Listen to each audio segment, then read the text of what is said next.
Bien, buenas tardes, buenos días o buenas noches, depende del horario en que vean este video. Mi nombre es Carla Ruiz, soy la principal autora de este estudio de investigación que lleva por título Percepciones y expectativas de estudiantes universitarios sobre la inteligencia artificial generativa. Y esta investigación se llevó en colaboración con la doctora María Antonia Miramontes Arteaga, así como con el maestro Carlos Reina García. Y los tres nos alineamos con la Universidad Autónoma de Baja California, en Baja California, México.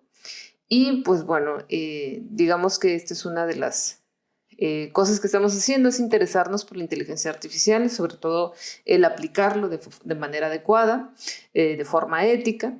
Y para ello lo que estamos haciendo es estudios de percepción, tanto en docentes como en este caso en estudiantes.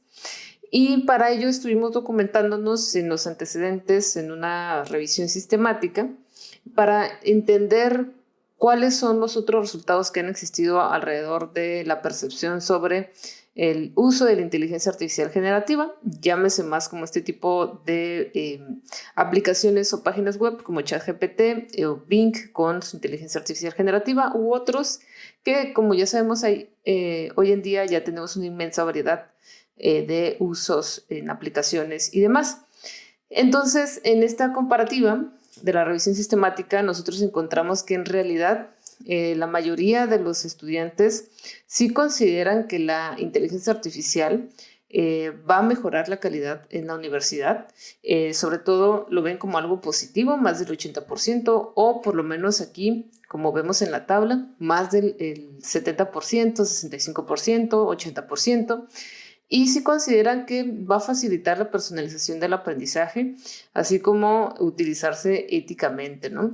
En docentes es muy parecido digamos, los porcentajes, pero en estudiantes, la verdad es lo que hemos observado es que lo perciben mucho mejor, debido a que están más alineados a los cambios de la tecnología y se adaptan mucho mejor a estos cambios. Y por otro lado, también nos hemos percatado que ya hay alumnos, tanto docentes, que están utilizando la inteligencia artificial generativa en el aula o alrededor de ella, ya sea para casa, tareas, actividades, proyectos. Y una de las cosas que se podrían discutir muy bien es el cómo utilizarlos con las estrategias didácticas, que no va a ser tan diferentes, por ejemplo, como la metodología de las 4C de Lego o todo este tipo de herramientas que se empiezan a implementar y hacer metodologías con lo que hay, ¿no? Llámese robótica, llámese maker, incluso el cómo participa también la inteligencia emocional en muchos de estos programas que se desarrollan alrededor del mundo y que tienen que ver con el mejorar, obviamente, la calidad educativa, mejorar los procesos de aprendizaje y aprender, por ejemplo, a través de la experiencia. Aunque también habría que investigar cómo también el exceso de información y la información sesgada, así como las lagunas de información que presenta ChatGPT, por ejemplo, pueden afectar también a la interpretación de los resultados. Y esto, pues ChatGPT lo deberíamos estar utilizando más bien haciendo pruebas de qué es lo que sí, qué es lo que no, y cómo nosotros podremos adaptarlo a nuestros procesos de aprendizaje y estrategias didácticas, así como actividades que nos ayuden a complementar el aprendizaje. Una de las cosas que últimamente estamos haciendo es utilizarlo como digamos, una forma en que ChatGPT nos puede explicar de otras maneras lo que se está haciendo, ¿no? Creo que muchos lo hemos utilizado para eso. Y uno de los ejemplos son los resultados estadísticos en SPSS o en RStudio, nos puede ayudar bastante para la interpretación. Y bueno, en cuanto a la metodología de este estudio, una vez analizados estos antecedentes, lo que nosotros estuvimos revisando es que el instrumento que utilizamos fue un cuestionario donde se revisaron datos demográficos como preguntas básicas de edad, género, carrera y semestre, preguntas sobre el uso de inteligencia artificial por docentes y estudiantes y preguntas sobre percepciones y expectativas en una escala Likert, así como preguntas sobre expectativas y preocupaciones futuras. En este sentido, nuestro contexto educativo se concierne a la Facultad de Humanidades y Ciencias Sociales de la Universidad Autónoma de Baja California, siendo una de las facultades con más carreras dentro de la universidad y teniendo una población aproximadamente de 2,000 estudiantes. En este sentido, los datos también fueron analizados con el software SPSS en su versión 29.02 y realizamos un simple análisis de varianza o ANOVA para complementar estas, comparaciones sobre las percepciones y expectativas y compararlos entre carreras y también entre género para ver si había alguna influencia o cambio según estas variables. Tenemos algunas preguntas de investigación por acá. Y bueno, utilizamos 4 preguntas de investigación sobre si existían diferencias significativas en las percepciones y expectativas entre los estudiantes de las diferentes carreras incluidas en el estudio, si había variación entre estas percepciones entre los estudiantes de diferentes semestres, también sobre si había diferencias entre género y, por último, cuál es la relación entre el uso de la inteligencia artificial por parte de los docentes y el uso de la inteligencia artificial por parte de los estudiantes y cómo influye esto en sus percepciones sobre la inteligencia artificial generativa. En los resultados nosotros obtuvimos, parte de estos resultados, nomás voy a pasar un poco las tablas sobre lo que nosotros obtuvimos. Aquí está un poquito el recuento. En general en la facultad hay más mujeres que hombres o más personas que se identifican con el género femenino que con el género masculino. Y por otro lado, la mayoría contestaron de forma muy positiva y eso se puede ver desde esta tabla que en general nos muestra,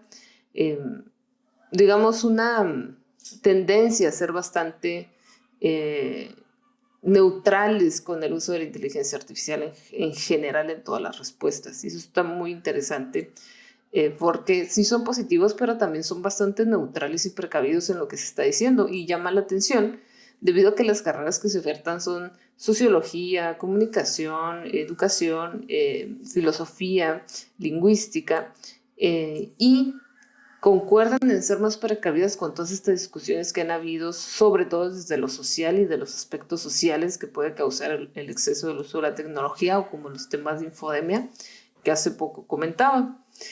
Y bueno, estos son algunos de los resultados. La mayoría de los participantes del estudio se identifican con el género femenino. Las carreras con mayor participantes fueron Ciencias de la Comunicación, que corresponde a la facultad. Fueron un total de más de 300 alumnos los que participaron, por cierto.